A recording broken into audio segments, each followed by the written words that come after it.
ராஜராஜன் என்பது தமிழ் பெயரா? ராஜேந்திரன் என்பது தமிழ் பெயரா?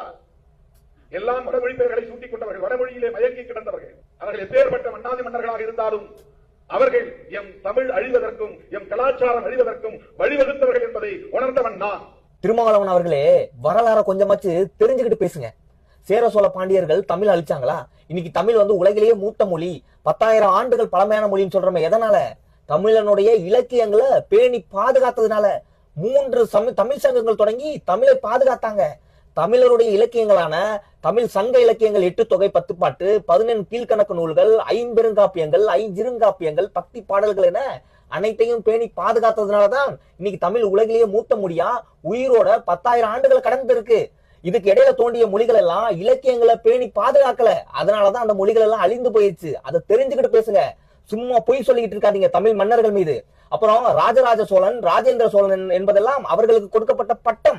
சரியா? ராஜராஜ சோழனுடைய பெயர் அருள்மொழிவர்மன், ராஜேந்திர சோழனுடைய பெயர் மதுராந்தகன். அதனால இதெல்லாம் தெரிஞ்சுக்கிட்டு பேசுங்க. உங்களுக்கு எப்படி டாக்டர் அப்படின்னு ஒரு பட்டம் கொடுத்திருக்காங்களோ அதே மாதிரி அது ஒரு பட்டம். ஏன்னா இவங்க தமிழ்நாட்டை மட்டும் ஆளல, இந்தியாவின் பல பகுதியில் ஆண்டாங்க, உலகின் பல பகுதியில் ஆண்டாங்க. அதனால உலகளவில் அறியக்கூடிய ஒரு பெயரா ராஜராஜ சோழன், ராஜேந்திர சோழன் எல்லாம் அவர்களுக்கு கொடுக்கப்பட்ட பட்டம்.